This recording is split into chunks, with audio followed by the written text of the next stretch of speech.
side.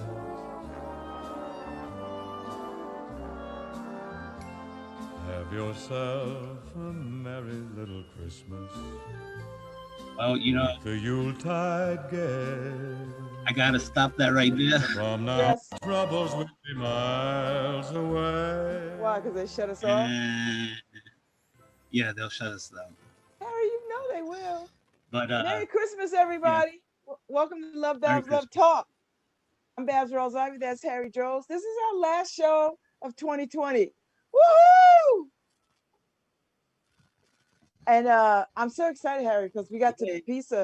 Tabisa coming on at 10:15. So I was on Lucy's show yesterday talking about my favorite art story. Harry, what was our favorite story of 2021? I mean 2020. We had a lot. I liked all the ones with the alligators, all the ones with the sharks.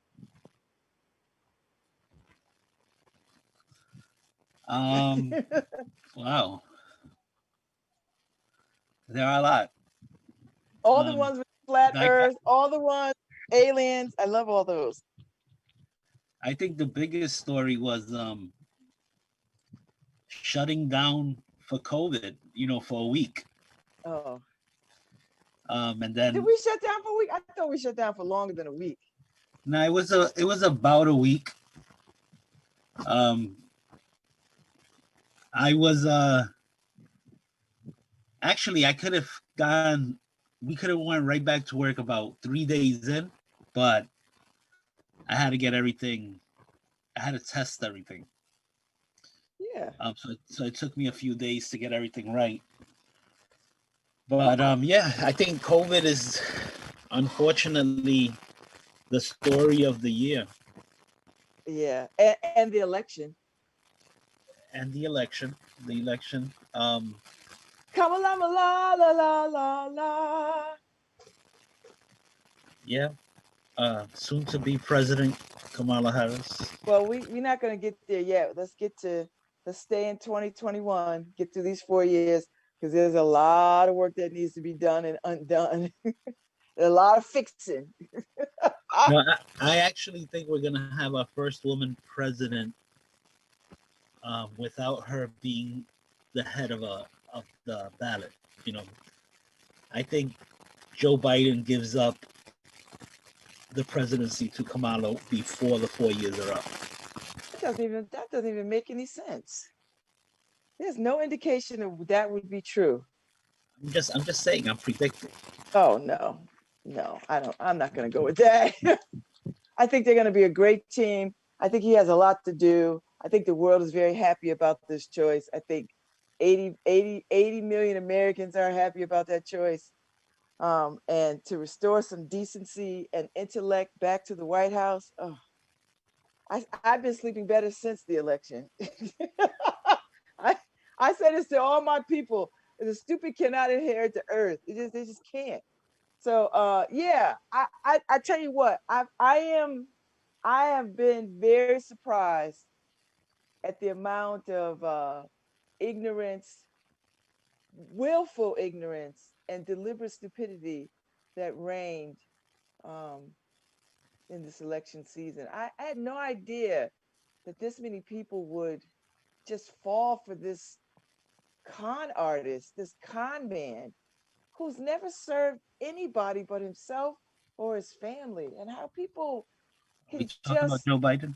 no, I'm talking about no. Joe Biden has a real career of service. Donald Trump doesn't have a career of service. He has never volunteered for anything. Him and his father spent the better part of their lives keeping black people out of their apartments in New York City. This man took out full page ads in major newspapers in New York against those Central Park kids, or those kids that were accused of this Central Park rape. He's just been a monster. Cheated on one wife with the second wife with the third wife. Just no no moral compass.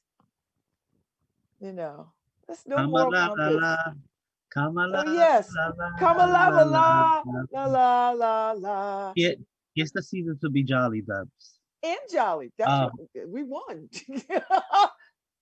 but And yeah, I know. and But the and thing as soon is as that the there's always gonna be people on the opposite side who feel the same way. So we're not gonna get into that. But Merry Christmas, Pete Massetti. I don't know what Merry you're talking Merry about on the other Christmas side. to Yvette Johnson, who says Happy Holidays, peace and blessings always to you both. Yes, I'm glad. I'm glad. I'm so happy. So I'm looking forward to January. I'm looking forward to the inaugural. I'm looking forward to the inaugural festivities. I'm looking forward to watching them virtually. I'm looking forward to getting this country back on track. I'm looking forward to and all the potential cabinet members are of the highest caliber. You know, people who are actually smart and know what they're doing. I'm just excited about all of that. I mean, I think the only downfall is that California won't have a Black woman as their senator, but they will have their first Latino senator of Mexican descent in the history of California. So, you know, you take great pride in that.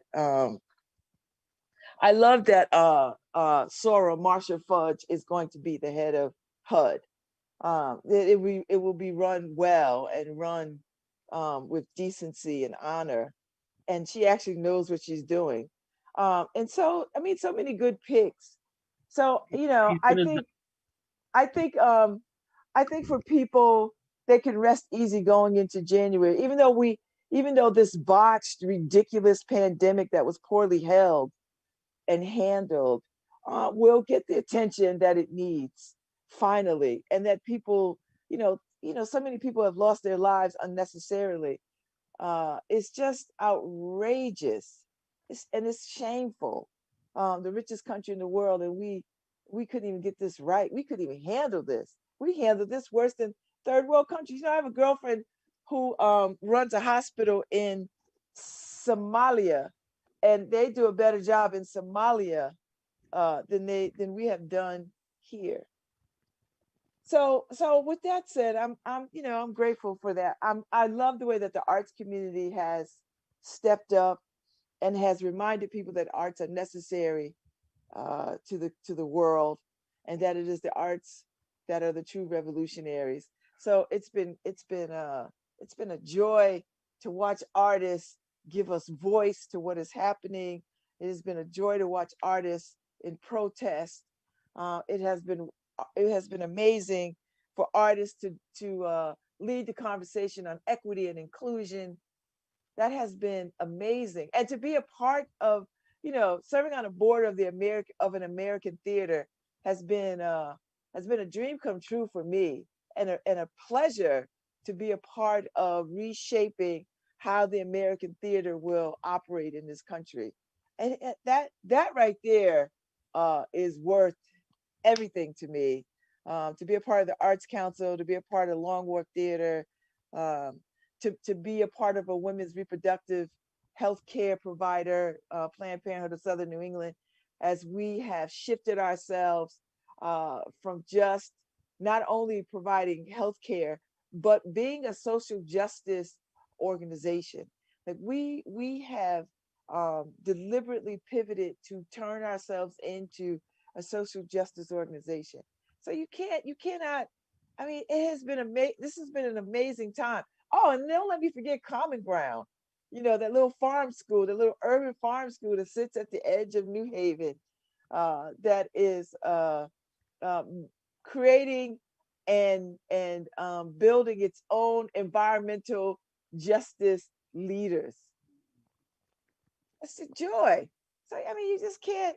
I mean, 2020 has been terrible, but there have been some highlights, some wonderful highlights, and I'm just very happy about that. There's been some wonderful highlights. Common Ground is a charter school, right? Yes, it is a charter school. It's the only one of its kind in Connecticut. It's an environmental center, um, and it's a farm. It's a beautiful farm, and it's got chickens and goats. I think there's some llamas. So Yeah, there's I some, mean, I yeah. mean, And there were pigs. shout out to all the schools, but shout out to the charter schools who Who has do been on it? top of everything. Who Because do it? Bella's school is a charter school, and they haven't missed a beat. They just find ways The charter to. schools have come a long way. I mean, they've taken some hits, but I think they're starting to get the rhythm. I mean, they're here to stay. I And hope so. they're here to stay, and they are necessary. And people want a different experience for their children, and they ought to have it. So I love this Long Walk Theater Christmas card that I got. One city, many stages. It's a beautiful card. I would love this as a T-shirt. It's so colorful. Sending wishes for a warm and wonderful holiday season. We are honored to make theater for you, and together we hope for a bright new year. Absolutely. I'm worried about my friends that own businesses. I have a couple of friends that own businesses around the city. I worry about them. I want all the businesses that open to do well. I want Camacho Garage to do well. I want Shell and Bones to do well. I want Geronimo to do well. I want Ordinary to do well. I want I saw Lamont. I saw Lamont yesterday talking about um, these struggling businesses and saving businesses. And I know Congress finally passed that PPP that is just waiting on a signature from the president. but your president has decided he's not signing it right Well, now. well, he's threatening to veto it just because he You're wanted gonna override that. he he wanted $2,000, Yeah, per person instead of 600. whatever. But I, he I had been asking for that for a while, but he's probably not going to get it. So No, he's not gonna get it. They're gonna he'll sign override it, that. They're gonna override that foolishness. All they need is 2/3 to override that mess, and they even though are. Nan- even though Nancy Pelosi agrees with him. It doesn't matter what they agree with. This president has no sense of direction, or of course people need $2,000 more, but he's just making this up as he goes. There's no structure to that. You just can't say. I mean, it's just no structure. And then you pardon all the crooks, right? On the one hand, you're like, oh, let's give people more money. On the other hand, you pardon all the crooks. You pardon a guy who killed 14 people for no reason. Babz, there's controversy in every No, Harry, presidency as they no. go out with You know pardons. what, What Harry? When the? you have your show, you can say whatever you want. But on my I, show, on my platform, I'm not I get saying to I get to say what I want to say, and that's wrong. That is just so. so wrong. I don't. Uh, I'm no stranger to Unfortunately, controversy. this is America, Babz. I'm no Um, stranger to controversy. Everybody I'm has just controversy. saying there's controversy in all the pardons that all This is presidents. what I'm gonna say for the end of the year. This president should not have been president. He was the worst president in history. It will go down as the worst president in history. He's a fool. He's an idiot. He's a clown. And he's surrounded by fools and idiots and clowns. And it's shameful. Oh my God. It's just shameful. And they all know it. And the only reason why they're standing with him because they don't want to go back home and have to deal with constituents. Listen, we got a new president now and a new cabinet, and I'm here for brighter days. And Georgia will send President Biden what he needs for a Senate, so that we can get the work, so we can do the work of the people that has been neglected for the last 4 years. And I, for one, am very glad about that. Very glad about that. As someone who has served their community as an elected person, as someone who has ran for office, it really does take people who know what they're doing to do it. You need people who are committed to this work, who are not doing it for the glory, but who are doing it because they care about their community and their neighbors and their citizens. And I watched a video yesterday of one of my sorority sisters, a doctor, who passed away, who logged her COVID experience of racism from the beginning she walked into the hospital to the end where she died. And we got a lot of work to do in this country. Got a lot of work to do. A lot of work to do. And I think we got the right people to at least start to challenge and get the ball rolling. You know, you know, we're just in a bad place. We're just in a bad. And then people still traveling. I don't understand it. You know, I've got friends who are in Africa right now who are shopping and setting up businesses. And, you know, I worry about them because I'm like, why? And I get it. There are people who are in Tulum, Mexico right now on vacation. There are people in Mexico right now who are in Mexico City that is, you know, Mexico City has leadership pretty much like Trump. They've ignored the pandemic, and now they are suffering mightily because they withheld information from their citizens, and now they are suffering mightily. And it's just one of those things where you're just like, gosh, you know, a little bit of information could have gone a long way to save some lives. And I just don't understand why the notion of saving lives doesn't spread far and wide. Why people don't want to err on the side of saving lives. I'm not understanding that, you know. But here we are. So I'm going to spend my holidays. I got a friend of mine dropped off a Jamaican cake last night, a Jamaican fruit cake, which was so good, vegan Jamaican fruit cake. And then I have another friend who is dropping off a Jamaican vegan black cake. Have you ever had Jamaican black cake? It's normally made with a lot of alcohol, but they made mine without alcohol because I can't have alcohol right now. So she's gonna drop off the Jamaican black cake. And you know, Jamaican black cake is you know, you have to be careful who makes that cake for you because it's not an easy cake to make. And usually people order it directly from Jamaica and have it shipped. But you know, because shipping is challenging right now, people. My girlfriend is a caterer, so she's texting me this morning. She's like, "I'm gonna drop off your Jamaican black cake sometime today." So I'm gonna have all this I have Jamaican fruit cake and Jamaican black cake, and you know I'm making for Christmas dinner because my kids were all texting me. Well, what are we having for dinner? I'm making vegan lasagna. I just want lasagna this year. I don't want what I normally make. I make vegan lasagna. I just have a hankering for that. So lasagna, Italian food, and Jamaican food. That's what I'm having an international Christmas. And then of course I'll have collard greens and black-eyed peas for New Year's. Because you know, I'm not gonna mess with that tradition. I'm gonna keep that tradition sacred. Yeah, I got some more Christmas cards too in the mail yesterday. Yeah, lots of Christmas cards.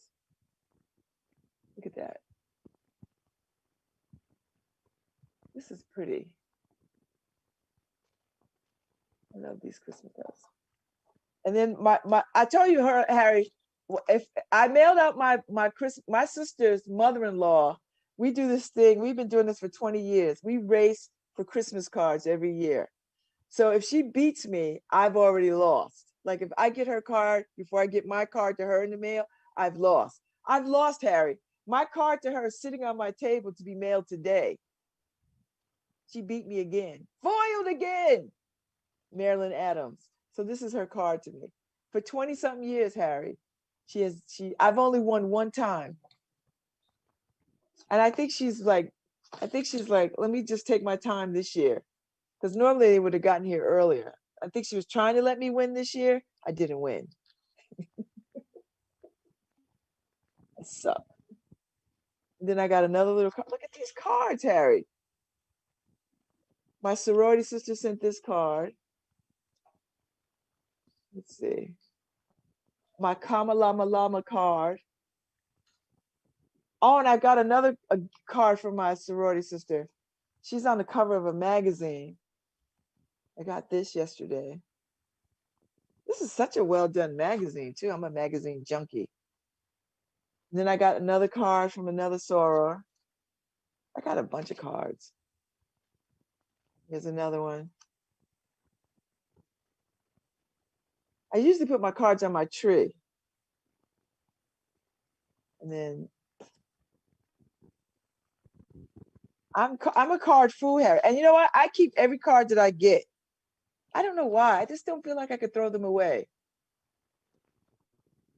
I just keep them. Every year, I keep the same. I keep them. I have a box of cards. I don't throw them away. You just can't throw them away. Does anybody else out there keep cards? How long should you keep a card? Did you keep it for 20 years? Did you keep it for 5 years? Did you keep it for 10 years? The only cards I've received are the ones that come with from the bill collectors.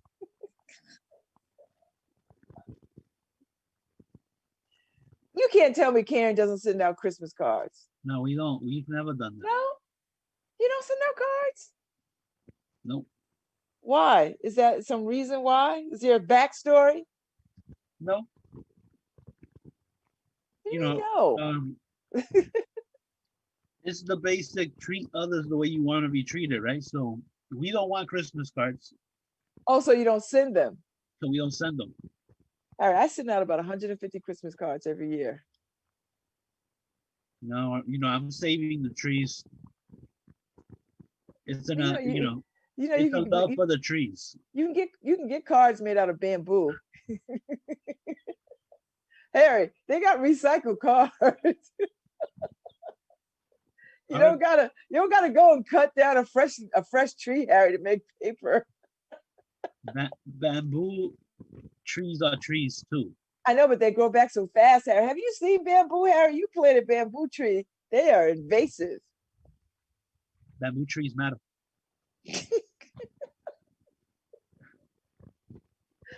can recycle paper, Harry. There's recycled cards. Some of these cards are recycled on recycled paper. And then after Christmas, you know what I do, Harry? I go to the stores and get the cards on sale. They mark them down. The really fancy cards, that are like $15 a box, and then they mark them 60-70% off. So you could so that's what I do. And then I'll get them, then I'll have cards for next year. Although I didn't do that last year, so I ended up buying cards this year. Yeah, it's just, the only time we used to do cards was for Bella's class. That she used to give cards out. Well, I'm not sure if she does it anymore, but when she was in our home, we used to help her get cards out to her little friends. But other than that, how was her day yesterday? Like, how did her day end? It was good. She of course she wanted to stay. Of course. Oh, stay? I'm like, no, you could go. You come back Christmas Eve. It's fun at your house. Now, do they spend the night for Christmas Eve? No. What? They don't wake up at Papa's house for Christmas Day? Nah, they wake up in their own house for Christmas Day. They got their own gifts over there, so they'll open their gifts Christmas Eve with us. So, Daisy was staring at the tree all day yesterday, saying, "Why Christmas takes so long?"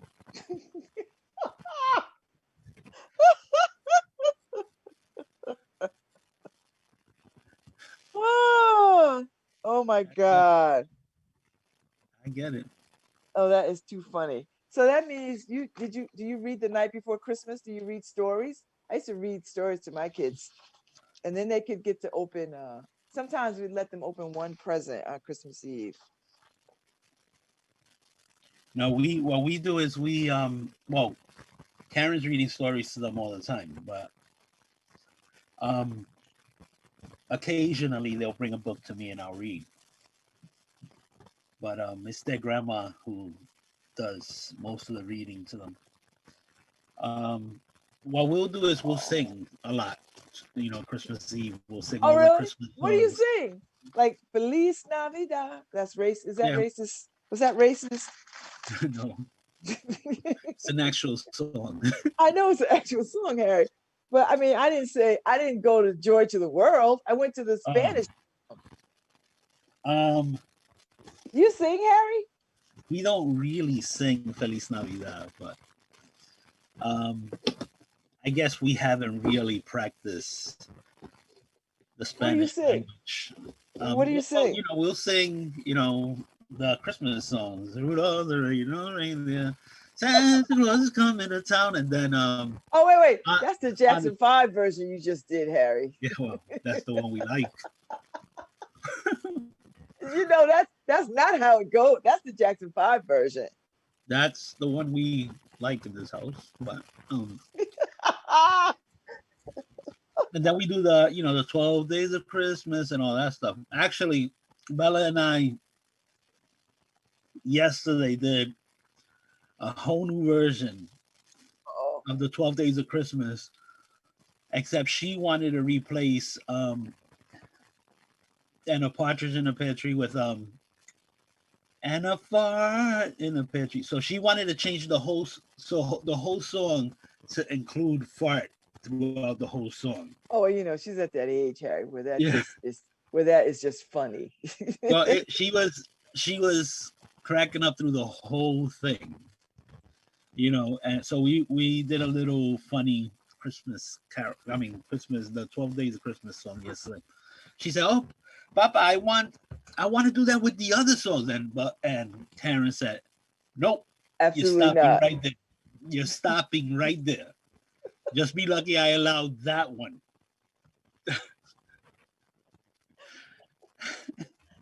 Grandma, shut it down. There'll be no farting in these songs. Yeah. There'll be no farting. Oh my God, that is too funny, Harry. She's like, "You don't have to give her everything she wants." I'm like, "It's a fart song. What's wrong with that?" She's Oh, like, see, "Nope." Harry. See, you know what? See. See, you the problem right there. You are the problem. So you encourage that mess. You wait. It's gonna come back to haunt you. It's gonna come back. But she enjoyed it so much. So I know, and that's all that matters. I tell you what, she is a very beautiful girl. She really is a beautiful girl. Her, Oh my her gosh. energy is ridiculous. OMG. Yeah, It's she's a very like smart child too. very smart. Oh my God. She's been I'd vote for her for pondering president. God. Oh, she's been pondering God lately, right? So Oh, she's at the age where she would. Yeah. and what she thinks of God and why she thinks there's things in the Bible she doesn't agree with. Does she And why do her parents go to church? Do they have a church home, or has she been no, raised they in the don't. church? They used to go. They're no longer going to church, but I mean, not my because of COVID, you can't go to church, but if there wasn't COVID, would they be going to a church? they used to. Um, I'm not sure if they're there anymore. Because the dad has been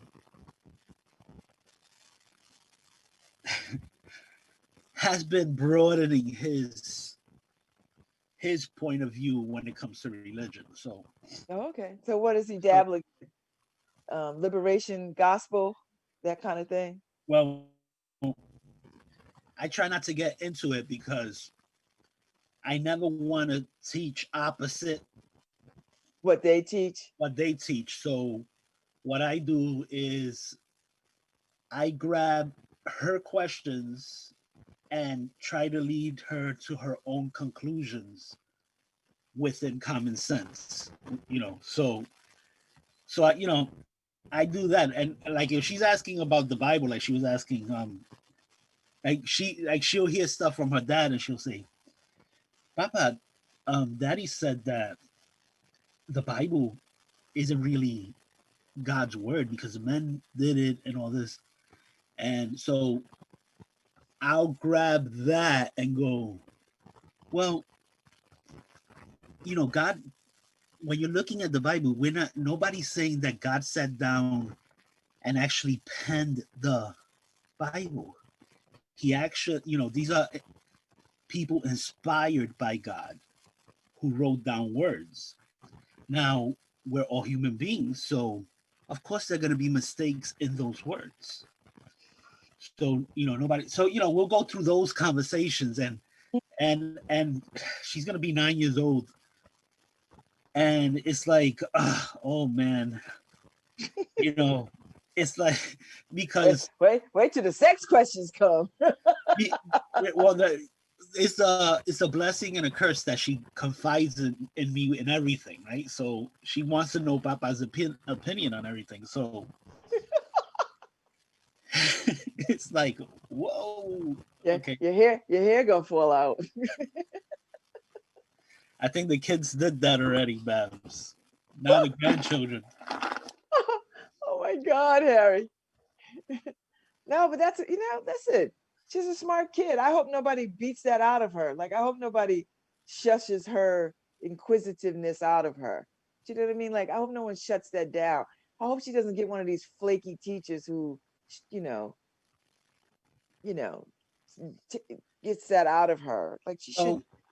I hope Well, she stays inquisitive. Here's the thing about her. I tell her it's always okay to think differently than everybody else in the room. It's always okay to do that. You may not always be right, and that's why questions are good. But it's never wrong to be the one with the opposite opinion in the room. That's okay. So, and I did that to my kids. I encouraged them, and believe me, no teacher is going to be able to shush Bella's opinion because I taught my daughter better than that. Nobody was able to shush her opinion. Oh, good.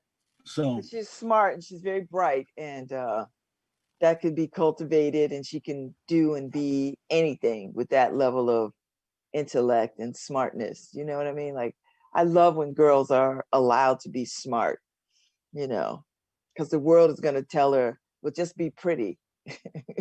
don't worry about being smart, So I hope that she remains smart.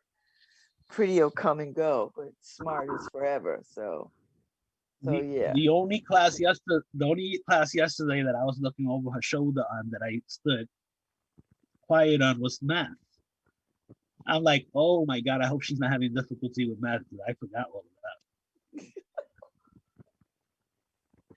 that. Harry, you got a smartphone. You can just. I know, but that's to me that's cheating. I would have to, dust off the brain cell. Yeah, well, you can go a little faster with the. Yeah, because parents are falling out their chairs trying to do third grade math and having a tough time. So. But she was like smart as a whip on all of that stuff in math. She was. And yesterday was the last day, or today's the last day? Today's the last day. Oh, okay. All right. Okay, that's not bad. I'm ready. Aren't you ready for a break? I'm ready for a break.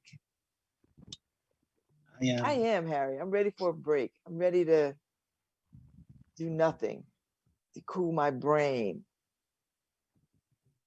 Yeah, I was telling Karen when I got up, I'm like, oh, I can't believe I got to do shows today. Well, you don't got to do them tomorrow. Guess what? You don't have to listen. Tomorrow, Harry, you wake up, you're like, oh, I don't got to get up at 6 and start the Joe Ugly show. I don't got to deal with that damn Babz at 9 to 11. I don't got to deal with her mess and her political bullshit. I don't got to deal with that. And the thing is that because I've been working, Karen gets up, she's getting up with me anyway. So, she's on vacation, but not really, because she's getting up with me. So it'll be good tomorrow. So tomorrow you could just linger. Yeah, we'll like you just. Yeah, I mean, tomorrow's Christmas Eve, right? Do you have to do anything? Do y'all have to start cooking? Well, Karen's still baking downstairs right now. But she'll be done by tomorrow, I'm sure. And then I think she'll start some of the food tonight. So yeah, I'm she'll making be one doing, thing. One thing. I'm going to the store today. yeah, we kept this small too, because we usually do a small turkey and pernil, or like white people call it pernil, um, which is roast pork. What, Harry? We like the pork butts.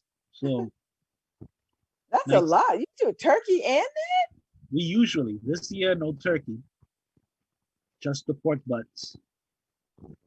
So pork butts, rice with pigeon peas, I'll take that. potato salad, macaroni and cheese, and something else. My daughter's doing the macaroni and cheese and something else. I'm just doing. And the reason why I want lasagna, one, because I've been having a hankering for some vegan lasagna. And two, it's all in one pan. No, I just Karen don't was want to, thinking I of don't feel like making, cooking. yeah, Karen was thinking of making a pan of ziti. Um, but I think she's backing out of that one. We have to tomorrow. Our day would be whatever she's starting to cook, finishing cooking in the morning, to try to start packing food for the, For the mother, our mothers, our son go over there who's tomorrow. on Do the you drop tail. it off tomorrow or you drop it off Yeah, Christmas Day? now we'll drop it off tomorrow, and also my son who's on the tail end of COVID. Oh, that's right, huh? How's he doing? How's he feeling? That him and his wife are finally feeling good. Okay. Well, So tell him to pay attention to everything, because yeah, this COVID is tricky, Harry. It's like Jaws. You know what I mean? Like it just has no rhyme or reason. Just tell them to pay attention to everything and don't, yes. don't trust. So and then deliver toys too to my nieces and nephews and stuff. So Oh man, you got a full thing going on. yeah, because everybody usually gathers in my house Christmas Eve, and that's not gonna happen. Okay. So, Okay. Well, my daughter's having her goddaughter over on Christmas Day. So, but she's like 3 or something. So that'd be the only child in the house. But other than that, and my son will come over, and my other daughter will be here. see, both our mothers, I think, still want to come. Yeah, no, they can't. Tell them no. Right. So it's like I'm trying to figure out how I can make it happen so that they could see the girls open the gifts and everything and sweep them out quickly. Harry, you can't set their computers up so that you can zoom them in. Yes, but you know, life is difficult these days. Don't risk that, Harry. I Tell know. them, tell them, you know what? Next year, maybe we could all gather. But right now, the way this virus is set up, Yeah, so the only people who will be here are Daisy, Bella, and my daughter and her husband. yeah, your pod. Now, where does your son? Your son doesn't live in Connecticut, does he? Yeah, he lives in Bristol. Oh, okay. And where does her people live? In Connecticut too? No, her people are from North Carolina. Oh, okay. Okay. So yeah, so it's crazy because his wife finally felt safe to come, from North Carolina. She quarantined and all that stuff, and then they got married quickly, and he went back to work, coming off of all that, and I think 6 or 7 people at his job had it. Oh, That's how he caught it. So sucks. God. But yeah, just be careful. I just want people to be And very. the thing is that all it takes is one person who doesn't know they have it to come into the job. You know, look at Antarctica was I actually, know, Harry. Did you see yeah, that? it, Damn, it's crazy. that was the only place on Earth Yeah, they were that the didn't only thing have on it. Earth. And now all it takes is one person, especially in some place like that where nobody, you're not outside, you have to live on the inside with everybody.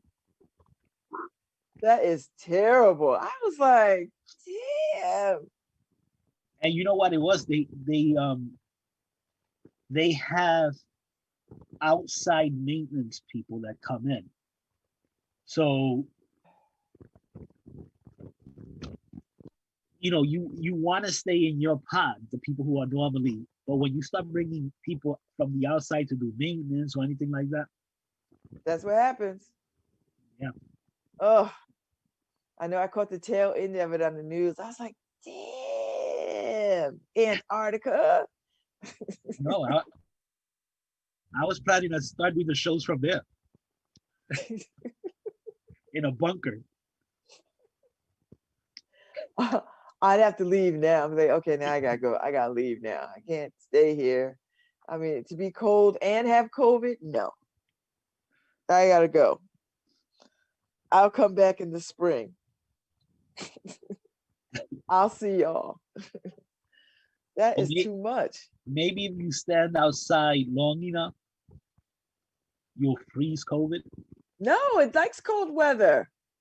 I know. It's the people. Once you get on the inside with any sickness, it doesn't matter. COVID, cold, virus, flu, whatever. In those situations, everybody has it. If one has it, everybody has it. Well, that's Cuomo's take. He's like, somebody's on the plane right now on their way to JFK with the other strain of this COVID. Yep. And all the doctors were like, yeah, pretty much. There's no way we could, screen all these people. So, You have to assume always, you know, you always got to prepare for the worst. Yeah, hope for the best, prepare for the worst. So, because yeah, and Fauci said the same thing. Fauci said he did. You have he to assume did. that it's I here heard him already. the other day. Yep, that's what he said. I was like, oh my God. I'm just like, ugh. Yeah, he said it may not be the dominant. It may not be the dominant strain in America right now, but assume that it's here.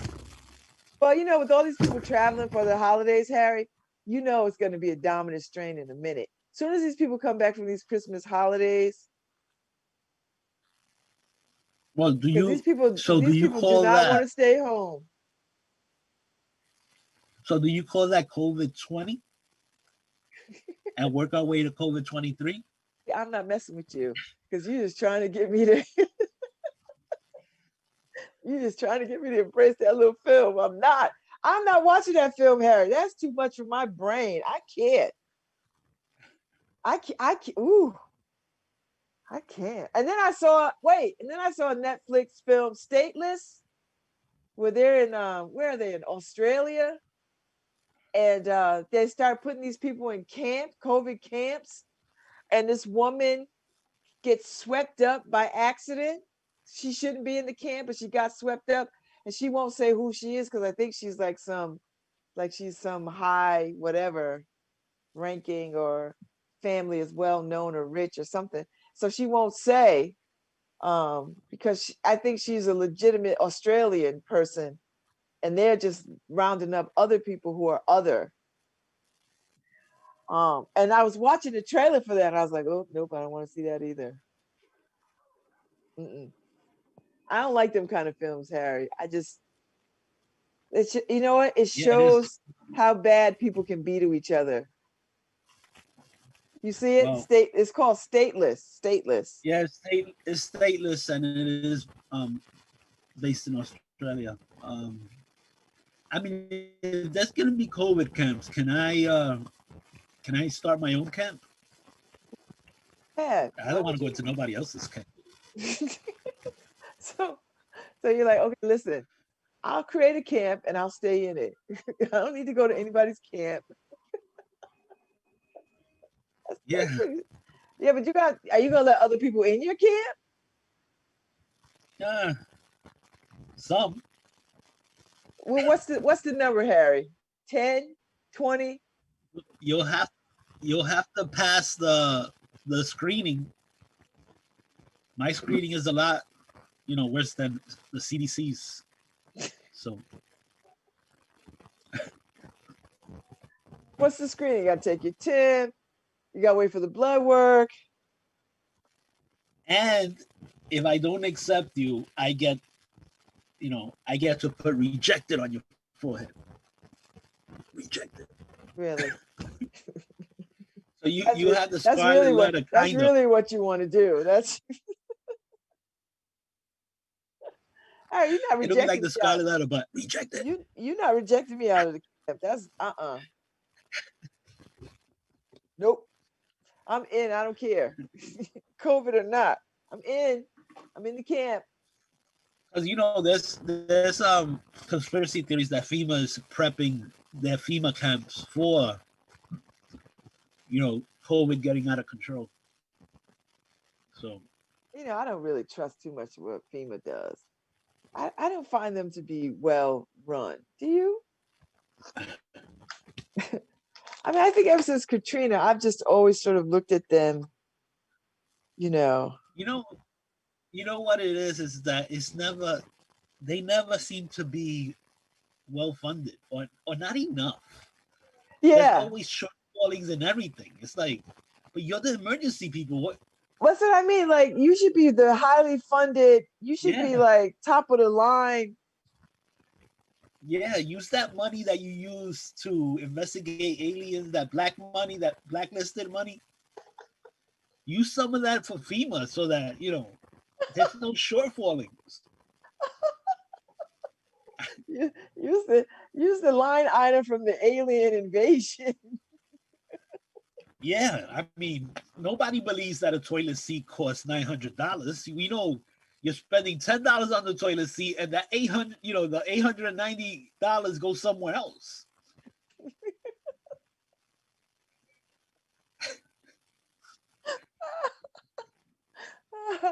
All right, we don't want FEMA to be mad at us either.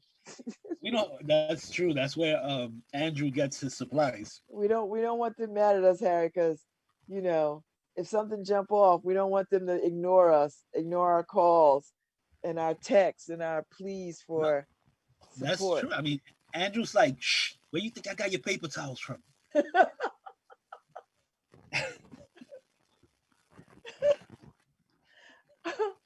I'm surprised. I haven't talked to Andrew in a minute, because our jets are cooling with each other for the moment, and so I haven't talked to him in a while. But I'm still in like the family group conversations. So yeah, so we're all gearing up for Christmas. And did you see the North Star, the Christmas star, when Jupiter and when they came together and you saw it? Oh, it was very beautiful, stunning, otherworldly. Well, very otherworldly. I was waiting for the trajectory to change and for them to collide or to nip the moon somehow. Harry, what? Harry, you are too doom and gloom. They're not going to do that. Why are they going to collide? I'm just waiting for something like that to happen. Then Godzilla comes out the sea. And, it's over. Did you see the Saturday Night Live spoof of Apocalypse, New Year's Eve Apocalypse? They did a video a few years back where they have you ever see the little rom-com movies about New Year's Eve? So they mashed up a rom-com movie with the apocalypse, and then they had everybody, they had like celebrities, some of them they they were the celebrities, and then they had actual celebrities in it talking about the apocalypse, and like they had like a Drew Barrymore and Alan Alda, and all these famous people in it, and it was pretty funny. I watched it the other day again, and I was like, oh, that was well done. I think there's a movie like that, The End, where Yeah. the end of the world comes to Hollywood and they're like running around. Yeah, no.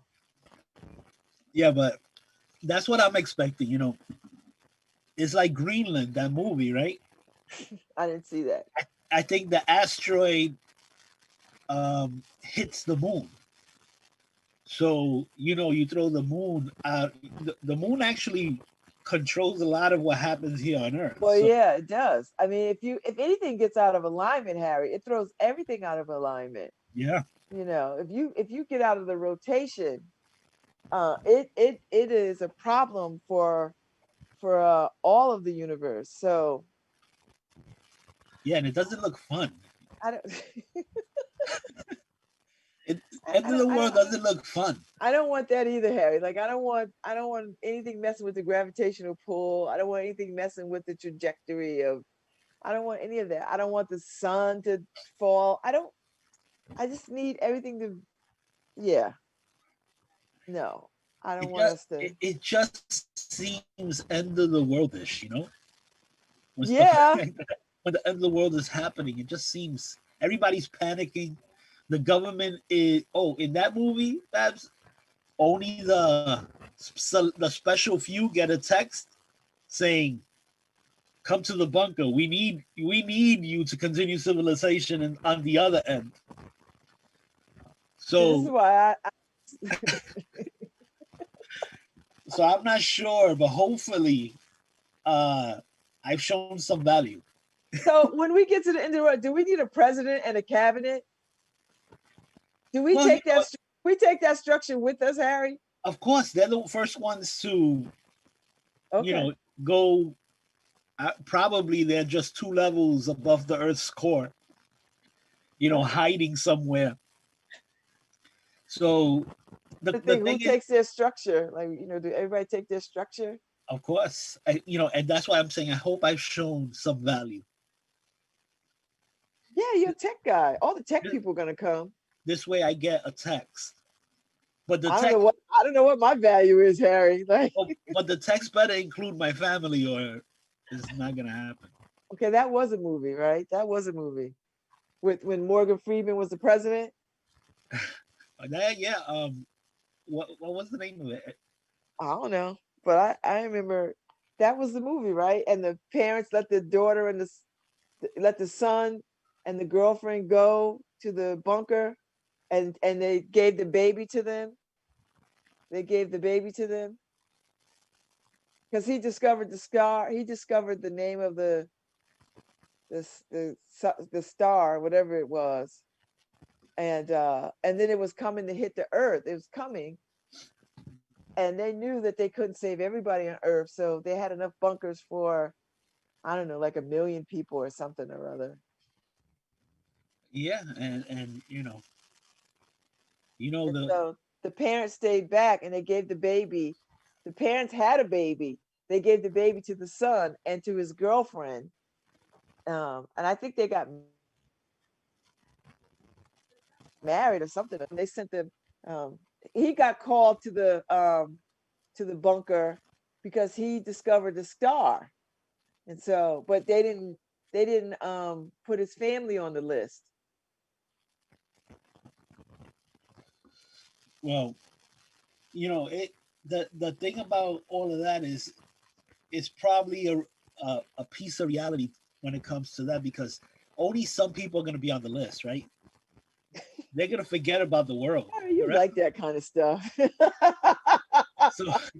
So it's like, who makes the cut? It's like I think you are a little elitist, Harry. You like that? No.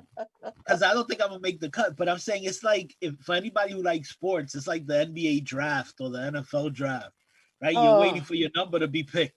And the what do you lottery do stuff. in those moments? Do you just wait it out? Like, I would just go to No, my house and drink you champagne.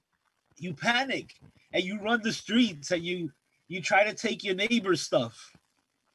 I wouldn't waste my time doing that. I'd sit in my house, play my records, eat what I'd eat a cheese pizza. If I know I'm gonna die, I might as well eat a cheese pizza. Oh, you think they're delivering? That'll be the moment that you go, Pepe's or Sally's or Can I get all Modern. three?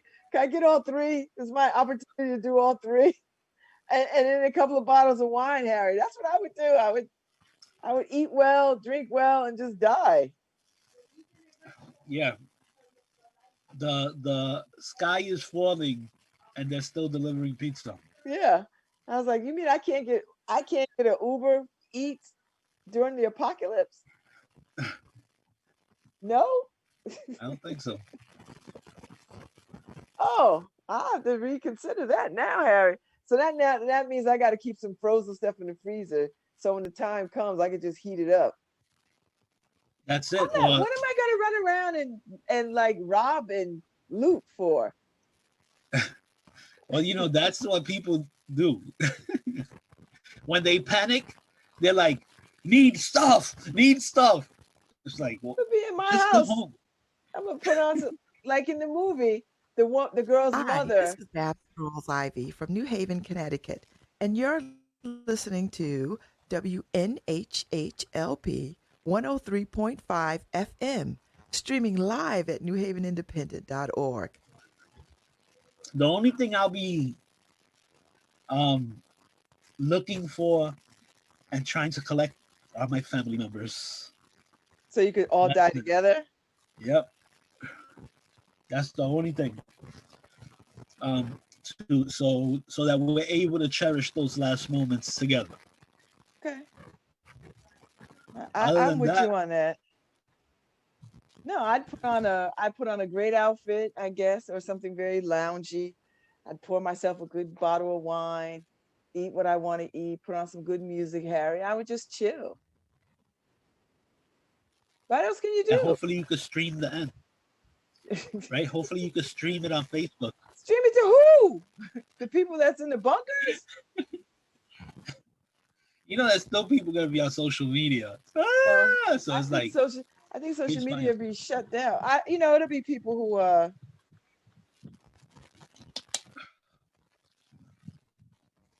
hmm, I finally gave in, Babs. to what? You remember I was looking for the generator and stuff like that. Oh, you found one? I found a solar charged one that I could throw on some solar cells and charge it in case of an emergency. So that you're gonna put it on a deck? It's Like where are you gonna put it? You can't it's put it a someplace where people will steal it. no. You could keep that one inside. It's not gas. It doesn't have any fumes. Oh, okay. It's basically a battery that you could charge with solar cells. So, And so where you got to put the solar cells outside though, don't you? oh yeah, but you could charge it. Initially, you're gonna charge it from your outlet in your house. Oh, okay. How much did that cost?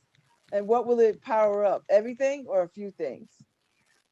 It'll power up enough things like the big things that you need. So you could throw on a refrigerator, a freezer, lights for about, I think it's 12 to 17 hours, depending on the size of the thing. Wow. But then you gotta have those solar cells ready to recharge it, So or you you have could, to buy those separate? yeah, or you could charge it from your car. You could connect it to the inverter in your car, and it'll work that way too. That's if your car is working, right? End of the world, do cars work? Listen, you better just make sure you have some old school matches and Well, I have all of that. Actually, I might dust off some of my my go bag items for our thing next year. You know, our Oh, so we start getting people ready to have themselves prepared for disaster, emergency preparedness. yeah, I have a lot of stuff that I've packed throughout the years. So Hmm. I'll try to keep the weapons off the screen. Is Bisa in our She is not. music, Harry? Can we play her music or would that kick us off? Usually, if the artist is on, they let you play the music. So we'll go for it. I just want to know. People really like her new song. You sent me that, right? Uh-huh. I did. You I'm texted to me. I did. Because I know you don't check email. I think I might have sent it as an email too. I'm hot. Forward that to myself. I'm looking forward to tomorrow. I guess I'll sleep in a little bit too. That'd be nice. You know, I need to pick up. Tabisa's on vacation. Huh? Tabisa's on vacation. Yeah, she's my guest today though. She's my guest today at 10:15. That's why I was in the room. Yeah, she'll be here. I'm not worried. I sent it to her. I sent her the login yesterday. So yeah. You see that? Okay, so it'll work. Oh, good. Oh, you got it? Yep.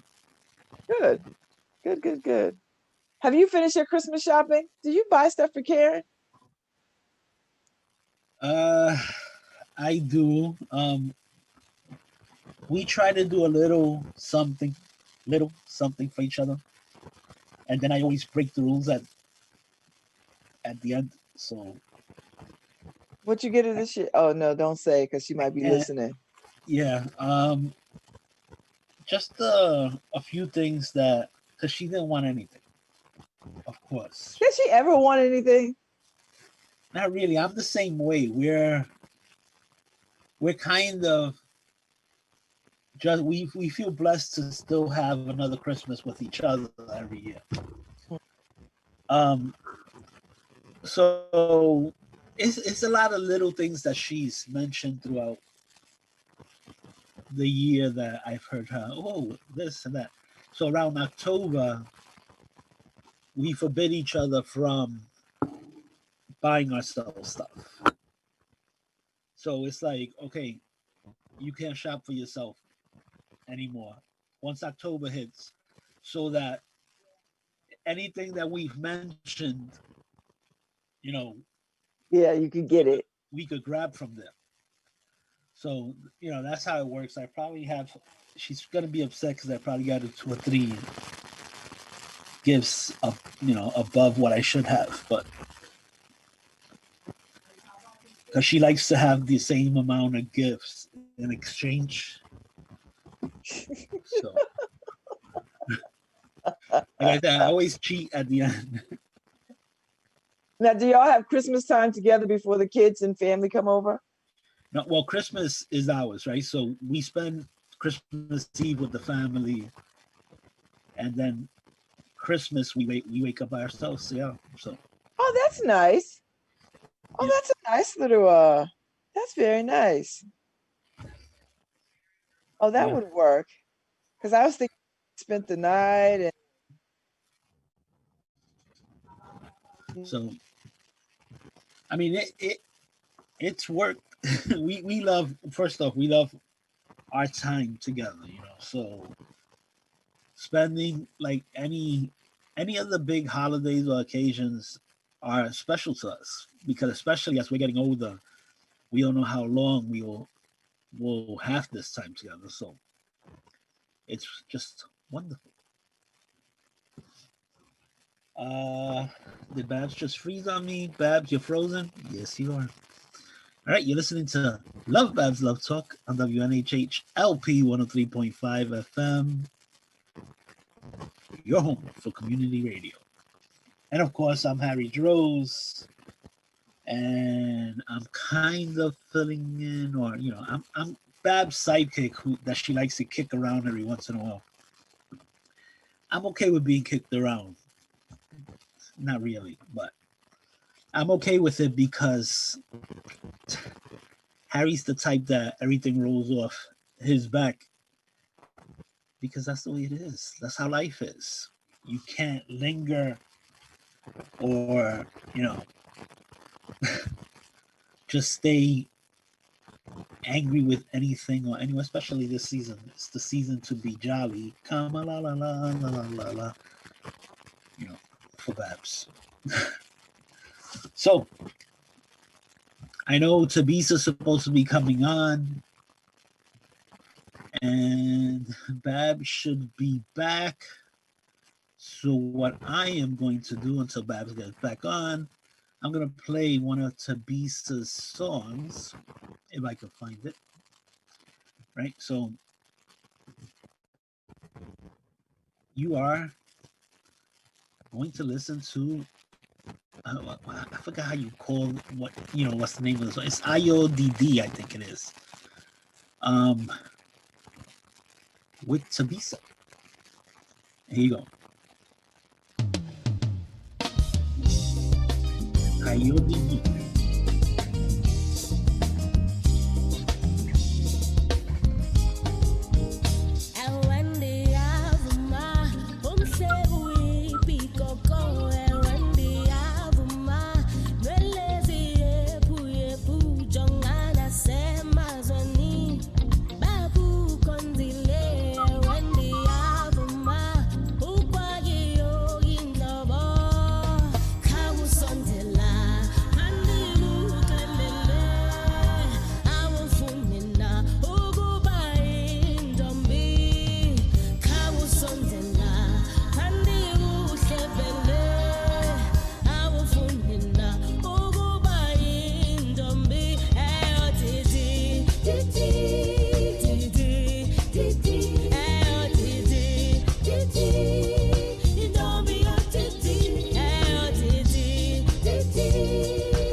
I don't know what happened, Harry. It just threw me out. Damn Republicans. What's going on, Babz? You just abandoned me. I'm talking to you, but I know this. Damn Republicans. You froze, Harry, and then you froze, and then next thing I know, my just disappears, and I was like, oh shoot! I hear Tabisa. Like, I don't see Tabisa. Yeah, I'm talking to you, but I'm like, why is Babz not reacting to anything? You're just like,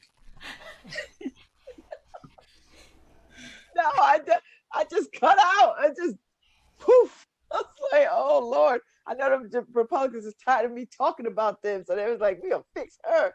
We'll stick the Russians on her. That is hilarious. Hey, Tabisa. Hey, my lady. How are you?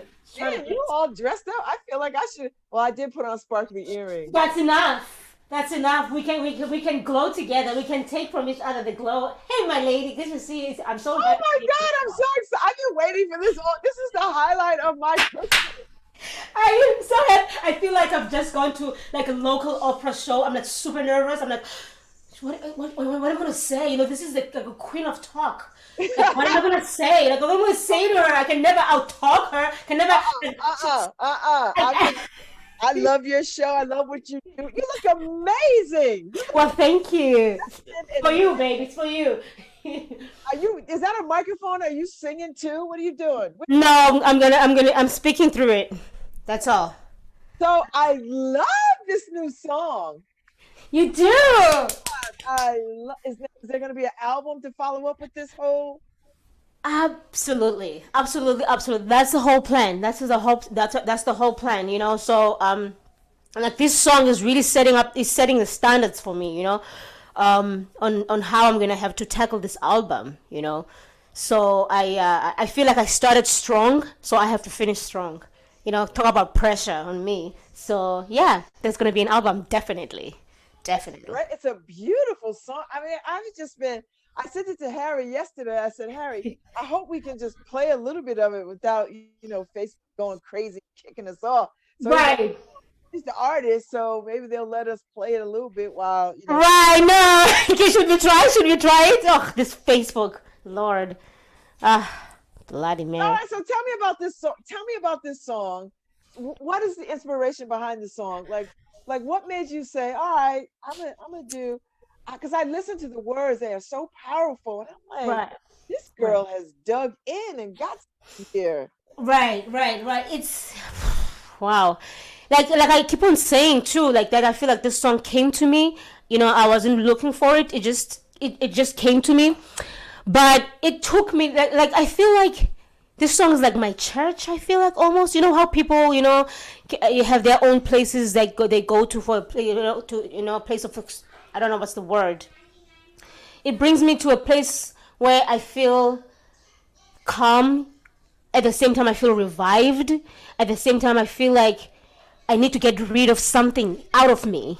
You know, I feel like chanting. I feel like taking off my shoes and start to move my feet and chant and just chant in the most Xhosa way I know how to. Since I'm a Xhosa speaking woman and from the Xhosa culture, we believe in dancing and moving on our feet and just singing to our ancestors and just singing and bringing out the spirit. It brings me into that place that I don't really connect with a lot, or maybe I avoid it or I do it unconsciously. But I know it's a place that I don't visit a lot. And it brings me to that place. So that's what this song does for me.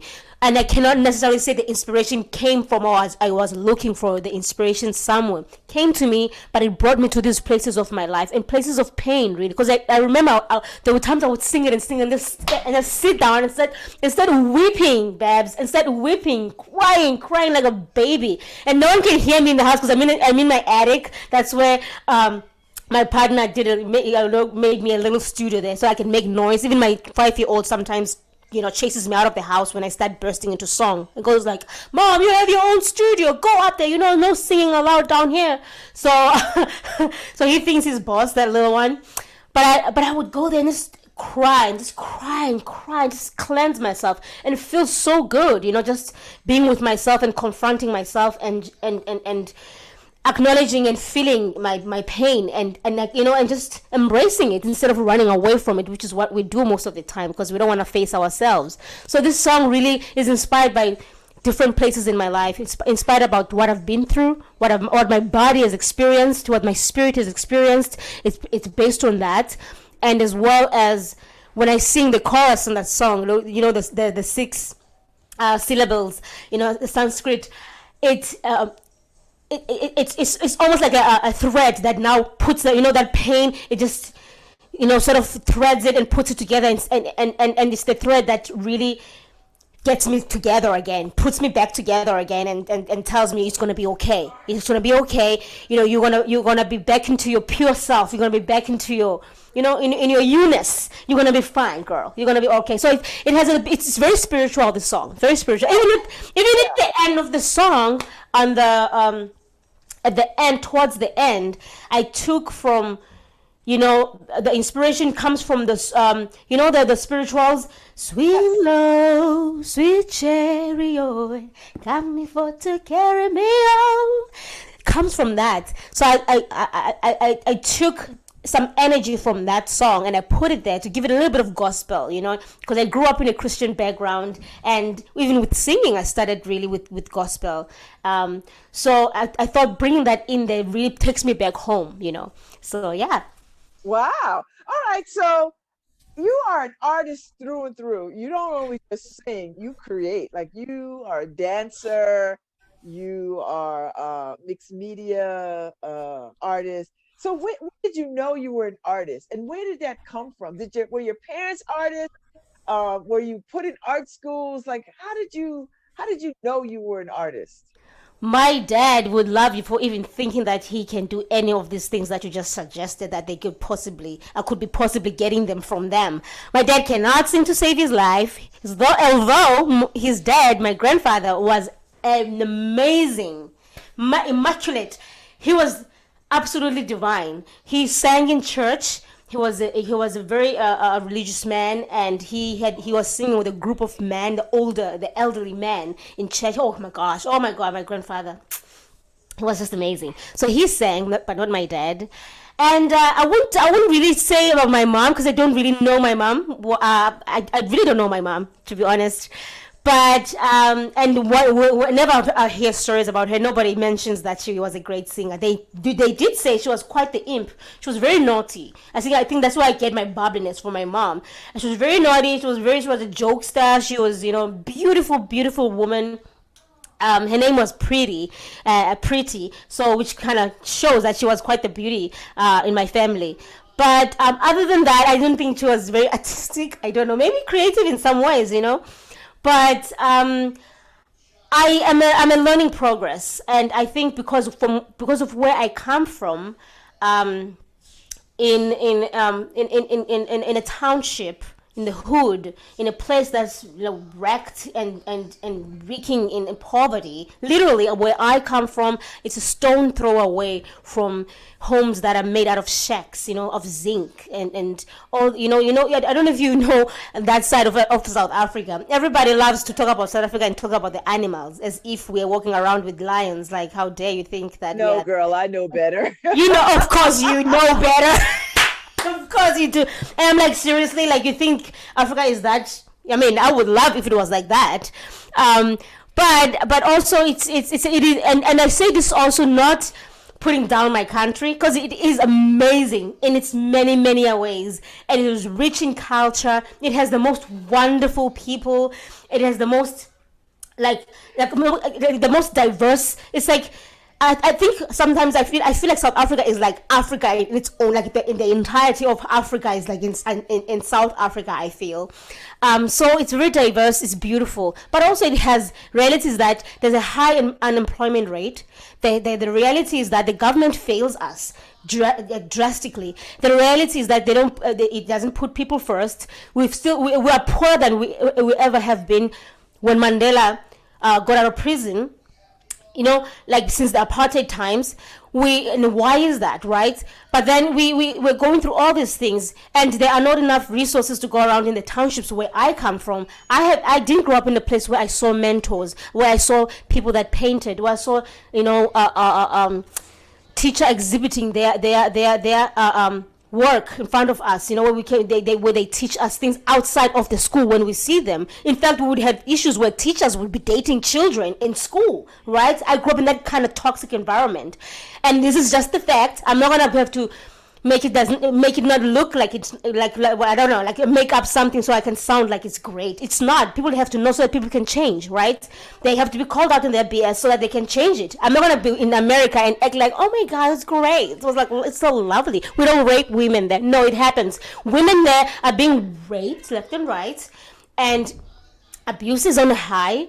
Men need to do something about it. Men need to speak up for women, and we have a problem with alcohol as well. All of these things are things that need. I feel like those are symptoms or results maybe of the apartheid system that we have been given the legacy of, and as well as corruption that is wreaking. Everybody's working for their own pockets, not for the betterment of their community. I don't see facilities that handle mental health issues, that we are dealing with. Because if you're going to be dealing with a system that is oppressive, people are going to have mental issues and beyond, So nobody's taking care of these issues. Nobody talks enough about these issues and going to the townships. Now, going back to your question before how did you become an artist? Right. So I became an artist. Well, I've always been a singer from when I was a little child. My grandparents, I used to sing a lot in the house, which I still do now. And I'll be kicked out of the house because of my singing. and my neighbors will kick me back in the house because I'm making noise for them. So it was a thing. I had nowhere to go. So I've always loved singing, and Brenda Fassie was one of my first musicians whom I saw as a mentor. Not a mentor, but someone I looked up to that I saw on TV who looked like me, who had a ton of children around her when she sang and said all these wonderful things that you gotta believe in yourself, you can do anything you want to. And I guess I believed her, because here I am. I'm still doing the same thing that I was doing when I was younger. So I've always sang, and I went to church. Church helped groom me into making me somebody who really loves music and understands it to a certain level. When it comes to painting or, expressing myself in any other way, those are things that I'm learning on the go. I didn't go to school for those things, not because I didn't want to, because I wasn't able to.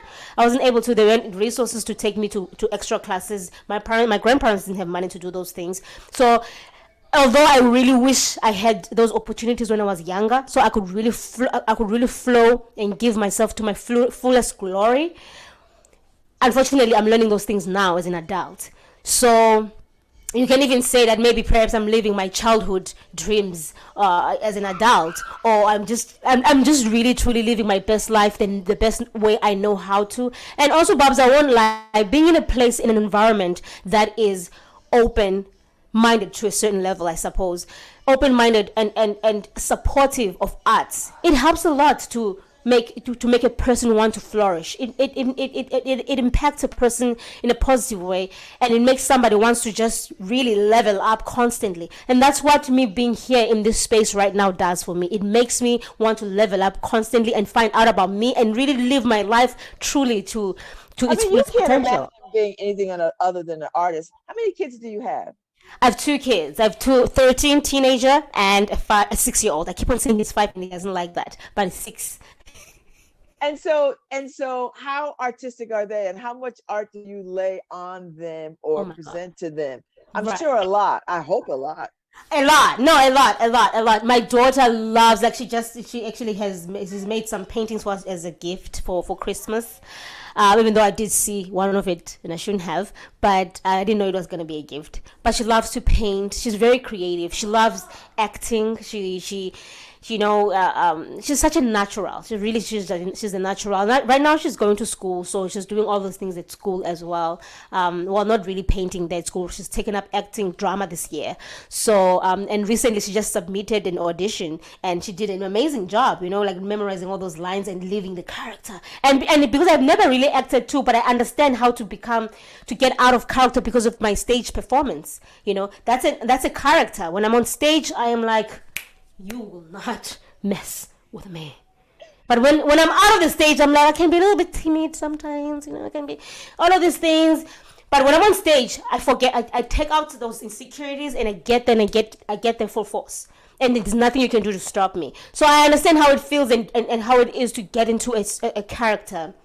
And I teach those things to her to sort of try to help her lose herself and that consciousness of like, oh, it's me, I'm led to my name, I'm like, don't forget about you. You're great, you're awesome. Now let's pause her and let's take out that lioness out of you. Let's do it. So now she's getting it. She's like, she looks at me, and it's so wonderful to look at my child when I'm trying to teach her all of these things out of my experience, not necessarily from the book, because I break rules a lot. So I teach her to follow the rules, but also give them bend them a little bit so that she can really come out, fully in her herself. So she really enjoys watching me teach her how to do things, how to act, or even though I'm not necessarily an actor, but I would regard myself as well, because I'm a full-on artist. I'm general artist, like a generalist. So I feel like I'm everywhere. I do all these little things, and all of them, they're just under one umbrella of the arts. So now, is your husband an artist too? No. Okay. There's many other things, but not an artist. Now, so I imagine your home is very artist inspired. Like, I would imagine if I came to your house that I would feel like I was walking into a very well appointed artist home. I wish, though, There's a lot of creativity and energy. Right, definitely that. The energy is definitely there, but I don't know. My home is not necessarily where I would want it to be right now, because I haven't really focused on really dressing it up to that level, because that's what I want to do. I'm planning on that. That's what I want to do. Right now, I'm focused on working on myself. I feel like I'm in college of life. I'm in college of me teaching myself how to become a better artist, constantly grooming myself to become the thing that I say I am, and even better. So I'm really focused on me in terms of work, and sometimes not necessarily on these other elements that you speak of, which are actually true, because that's how it's going to be. I do have my art on my walls and all of that, but really they're on my walls because of the Citywide Open Studios, because I have I'm exhibiting right now with them. So I put them up there for somebody who wants to call in to see them, my work. But otherwise I wouldn't have them up there. I don't really see my work in my house at all. I tuck it all away. So no, not yet, but I do want to have, I do eventually want to have all of that, those elements of me, those artistic elements of me in my home, and as well of others, the people that I really like and admire around here locally who are wonderful artists. I want to have their work in my home, so what? Yeah. So talk to me about where do you get your inspiration? Like where are you, what moves you to sing, to write a song, to share your talents? What is that? Where do you get that? Life. Yeah, I'm a very emotional human being. I'm very in tuned in my emotions. I think there are people out there, I would say that are rich, in many ways, and that even flourish in so many other ways, but are very broke, emotionally.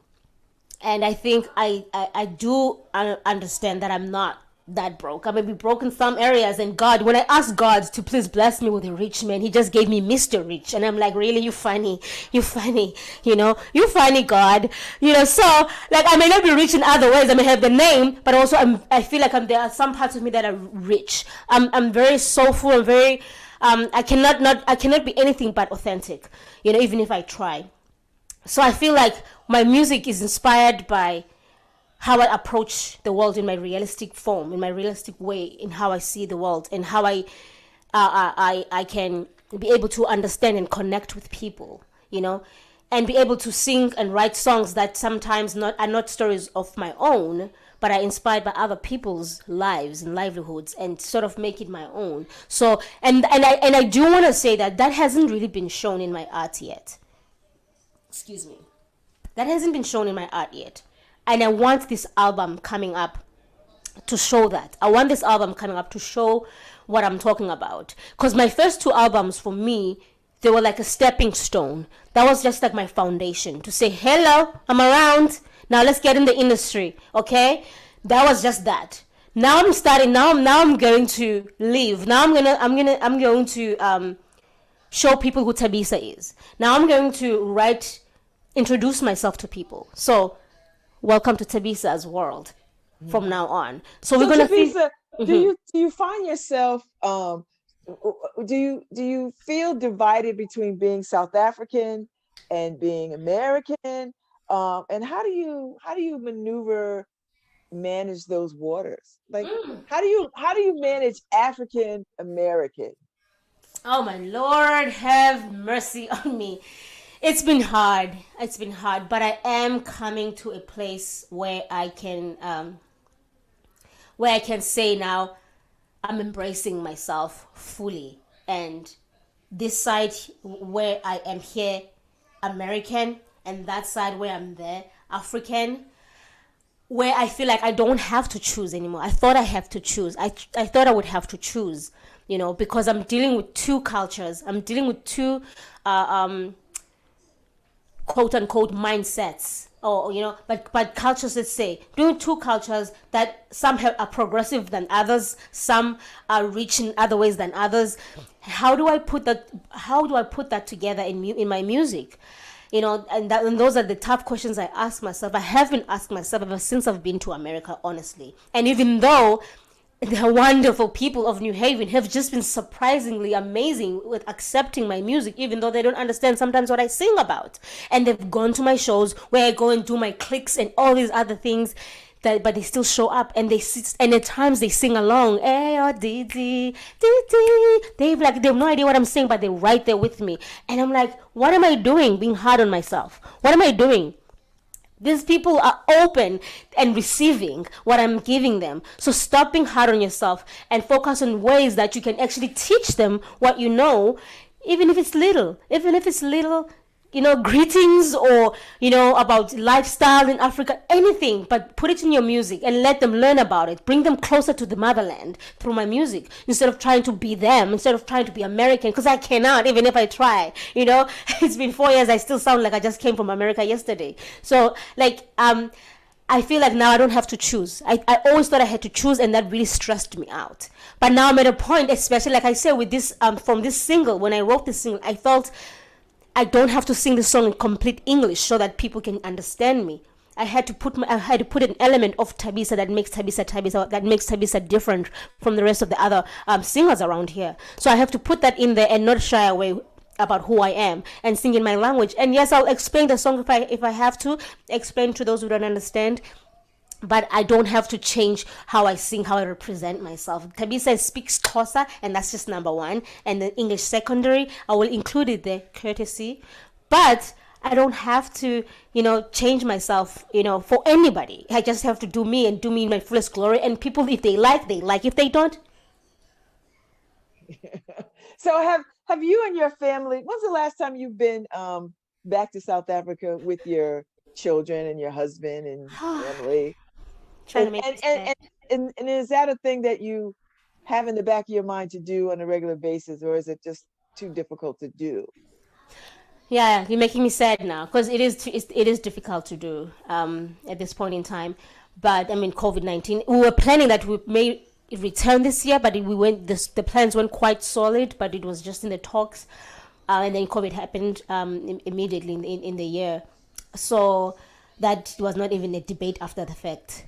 So I talk to my family regularly, well, especially my dad and my brothers.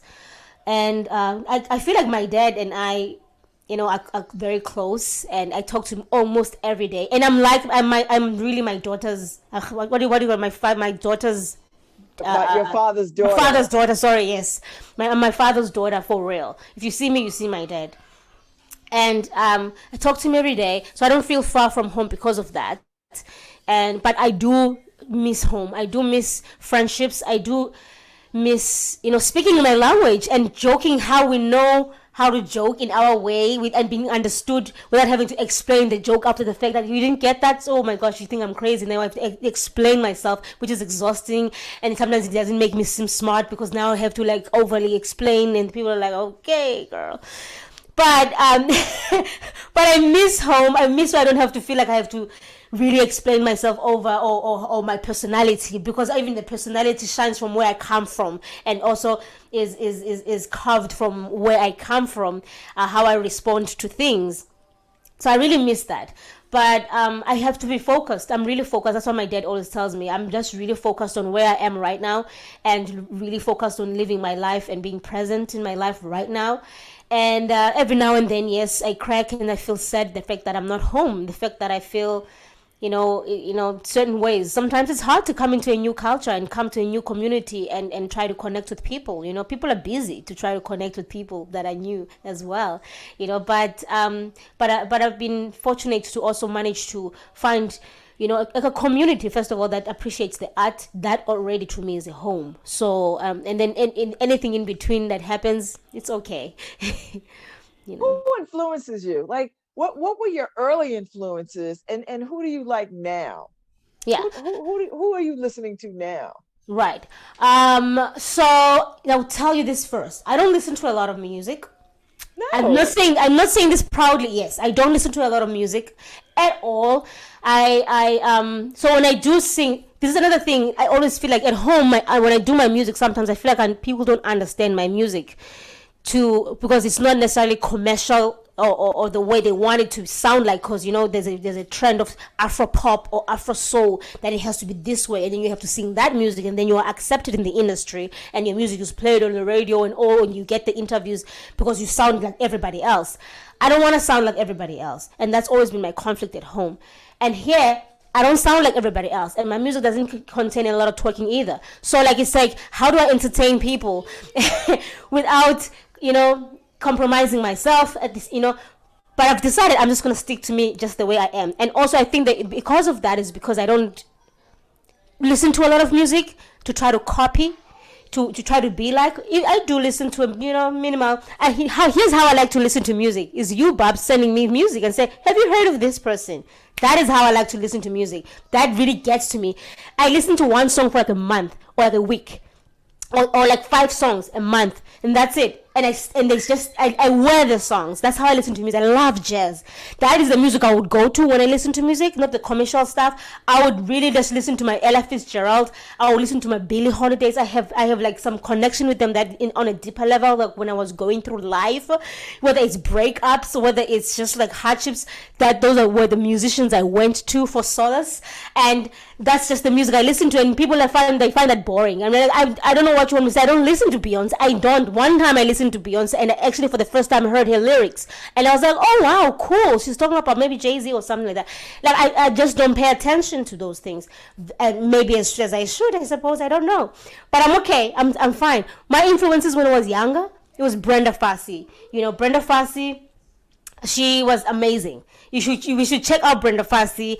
And I don't know if Harry can find Brenda Fassie, but she was a wild cracker. She was like a spark. She was loved by Nelson Mandela as well. She was very bubbly in her personality, and a go-getter, and just flamboyant personality. Something that she's the one artist I know that literally every single human being in Africa, even if I did not go into research, I know this for a fact. She united people. Black, white, Indian, in between. Everybody loved Brenda. We all could agree with that. We may have different politics, but when it came to Brenda Fassie, we loved her. She turned people that spoke Afrikaans and made them sing in Xhosa. You know what I mean? So like, she was really loved. She was the first woman I bought a cassette from. My grandfather bought me a cassette from her, and Miriam Makeba as well. I was gonna say, yeah, some good music came. I mean, Asakela, Miriam Makeba, yes, Fute. Yes. I mean, there's a lot of good African Afro beats and African music, heavily influenced music, influenced American singers, American soul singers. So I was just wondering if any of that rubbed off on you, or if you follow any of that. I mean, absolutely. Miriam Makeba is what the mother of soul music, of African music. From music, right? Yes, we call her Mama Africa. She was amazing, and also she was an activist as well. So she really represented us in the world as well too. We can't forget Angelique Kidjo, right? Who you remind me so much of. I love her. In terms of energy and just authenticity. Right. Oh, thank you. You command the stage in the way that she commands the stage. And it's so wonderful. I don't know if that's an African thing, or if that's an artist thing, or maybe it's an African artist thing. Right. Look, it's unique. It's a unique thing, I would say. I mean, not every African artist has that kind of energy on the stage, and all these other elements. I love Angelique, and I remember. Okay, I'm gonna embarrass myself here a little bit. I think at some point I inboxed her. I was like, like, hook a girl up. I want to be with you. But I think maybe, she's a superstar. She was like, these girls these people are coming in my inbox, DMing me. I don't know. She probably doesn't even look at her DMs. But I was like, man, I would love to connect with you. So anybody out there who knows Angelique Kidjo, please connect with me. My email is tabisamusic@gmail.com. Thank you. So I would love to connect with her and really do something with her, and that's my goal. That's another goal of mine. I will perform with her someday. I don't know when, but I will. Count on it. Mark my words. I believe it. And she has spent a great deal of time here in New Haven, because I think she had a child here that graduated from Yale. So she has spent some time here over the years.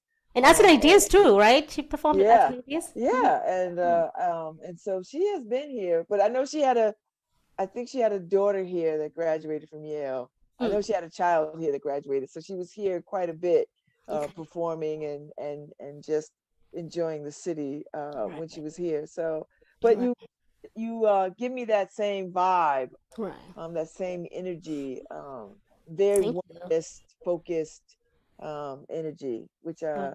which is lovely to see in a woman so young as yourself. Right, right, right. I'm so I feel like what an honor to even say that about, because I really love her, and to sort of match me to her energy. It really means a lot. Yeah. So I love that. I love hearing that. So yeah, I just try to, like we've been saying, like I've been saying too, like I just try to be authentic. Like people like Angelique, they're not compromised about who they are. They're not trying to blend in, and I'm not even trying to say that I haven't had my own insecurities where I feel like maybe I should blend in, maybe I should try.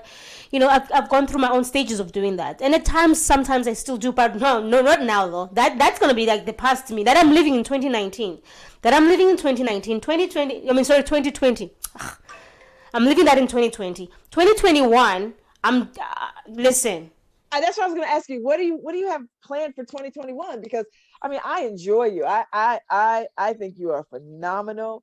But I know COVID has put a damper on all of us, and has really held us hostage to not being able to be out and enjoy each other's company and see concerts.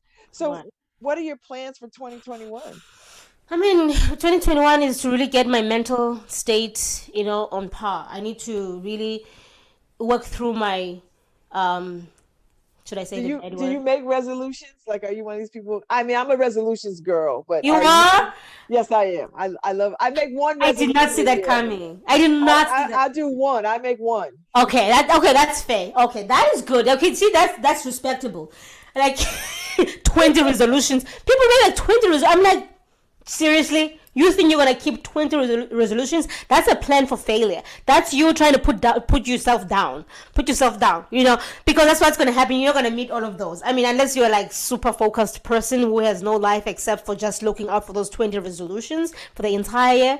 I can't make resolutions because of that failure attached to it, because I feel like at the end of the day I end up feeling like a failure because I can't meet all of these resolutions, and they are always like really heartfelt resolutions and real like changing impactful resolutions. So if I can't meet them, then I feel a certain way. So now what I do is that I change the word. I don't even like to use the word resolutions. It's just attached mostly with New Year's. I just set goals. I set goals and make them attainable goals. And everything that I have been able to achieve here in America, it's because of the goals. Instead of trying to make up some, I don't know, like quote unquote the resolutions. But I've had goals. I have plans. I visualize. I see myself. That's why I see myself with Kijo. I'm going to be with Kijo on stage. I see myself moving around like a tick on that stage, and she's moving around like a boss. And I'm like, I'm gonna be everywhere. I see myself. It's happening. I'm gonna look at her in the eyes, and I'm gonna sing with her. So I make goals, and they have to be attainable goals. So for next year, I really want to firstly just make sure that I pay attention to myself. I want to put myself first, fully, and I don't want to feel guilty about it. And I don't want to allow anybody making me feel guilty about it. Because you know what? I've showed up. I show up for people. So now I want to show up for me in my fullest glory, and I'm going to stick to it. That for next year. So this year for me, and last year too, was a year of yes. And instead of having resolutions, I did a year of yes, where that's inspired by Shonda Rhimes, right? Yes, yeah, right? Yeah, so yeah. I was actually listening to a book last night as well. I haven't really read her book, but I've had a book pocket of year of yeses that I listened to it before COVID. I listened to it. I had gotten it as a gift, a year of yes on Audible. I listened to her talk about it. And, right, isn't she just amazing? And I enjoyed it very much. I'm gonna enter a year of no, but which is the complete opposite of yes. The opposite. Oh wow. Well, I'm doing but I'm tired, Miss Babz. I'm tired. I'm not doing the year of yes. It's been really fruitful. I would tell you that. It's been really fruitful. I've learned so much because of the year of yes. The things that I didn't learn, the things I couldn't get from, because I was impacted by not being able to go to school or not being able to go and and learn how to learn certain skills or all these things. Because of Year of Yes, I've been able to, in God's speed, learn a lot and like up my skill level. Like even with painting and all these things. These are things I haven't done before. I just decided I'm going to do, and I expressed myself, and voila, expression happened. And so I really, I'm not gonna go for a Year of Yes though. Unfortunately, I'm not gonna go for a Year of Yes. I'm just trying to look after myself and be present, but as well as really focus that energy into my art and really fine tune myself and define myself and really express myself completely in my art. People are going to get to know Thabisa about my story, about my history, about my past, about my hopes through my art. I'm going to get on stage. I want my album to be like I got a triple effect or more, where I'm going to be singing, but I'm going to be telling stories, where I'm going to be acting in my album when I perform it. I want to be acting involved, where we go to Long Wharf Theater and sit down for my album, but I'm acting my album and then singing it at the same time. It's a whole lot of things I have plans. That's just my focus really for next year, you know. That's a good focus. If anybody can do it, you can do it. All right, so we're going to play a song on our way out because we're ending. This is my last show of the year. I'm so glad you are my guest. I've been wanting this for the longest time. I enjoy you. I want you to remain healthy. I want your family to be healthy. Thank you. I want you to have 2021 be the best year ever for you. Oh, thank you so much, Miss Babz. You too. I ditto, right back at you. Right back at you. All right, Harry, play us out. Thank you, Thabisa. Merry Christmas, my sister. Mwah, thank you. Thank you. Merry Christmas to you too. Whoop, there we go. I got the kiss. I'll put it right here. So thank you. Even when down, I'll stand.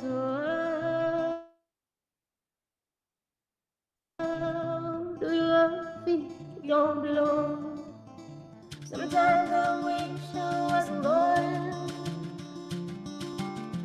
Crying tears, bury me into ashes. Oh, I wish they could come true when I need them the most.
Hi, this is Babz Rawls-Ivy from New Haven, Connecticut, and you're listening to WNHHLP 103.5 FM, streaming live